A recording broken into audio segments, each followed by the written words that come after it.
Un café antes de irnos. Habitar el recuerdo. Hoy les voy a contar el cuarto pedacito de historia de esta pequeña parte del pueblo que estaba llena de muchachos que jugaban alegremente en sus calles y que fueron testigos de cómo nació la Chivacoa de hoy. Capítulo 4. Quien hace lo que no debe, merece lo que padece.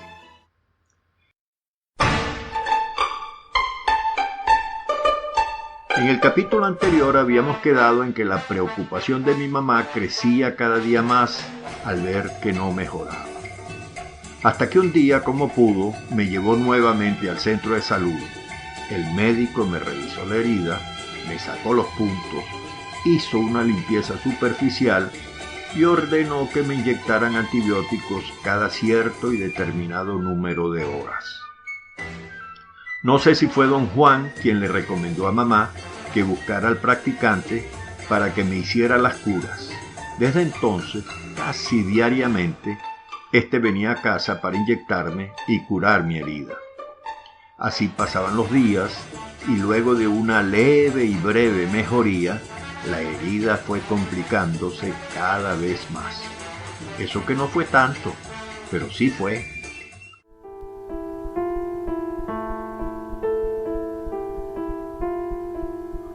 Una noche de esas, de convalecencia, prendido en fiebre, recordaba un cuento sobre mi abuelo materno José, que había muerto en junio del año 1957, y de cuyo fallecimiento mamá se enteró cuando recibió, en aquella casa de don Rafael Pérez, donde aún vivíamos, una carta de Croacia que contenía una esquela mortuoria recuadrada en negro que a primera vista anunciaba luto. Esa tarde, bajo la máquina de coser Singer de mamá, que estaba en aquel cuarto grande que era nuestra casa, lloré escondido, viendo llorar desconsoladamente a mi madre. Ella lloraba la muerte de su padre y yo lloraba las lágrimas de mi madre. No lloraba por el abuelo porque nunca lo conocí. Para mí el abuelo entonces era una idea, una historia, una ausencia, un desconocido.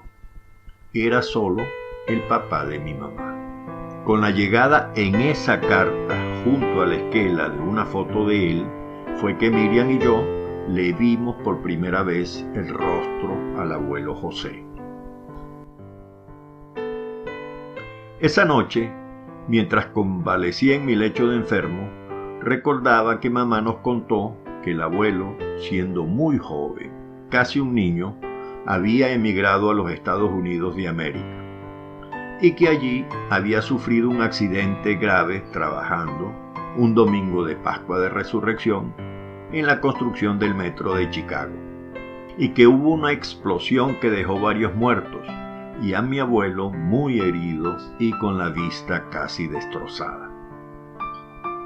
Mamá nos decía que su papá regresó a su pueblo en Croacia, Rušane se llama, no solo con un nombre nuevo, sobrenombre más bien, Chaco Chalan, que traduce algo así como el señor anteojudo, sino además con el convencimiento de que ese accidente donde casi pierde la vida fue un castigo de Dios por no haber respetado, como le habían enseñado sus padres, la fiesta de guardar, el día de descanso en el domingo de Pascua. Al llegar a este punto, mi recuerdo de convaleciente se conectó inmediatamente con el día y la noche anterior a mi accidente.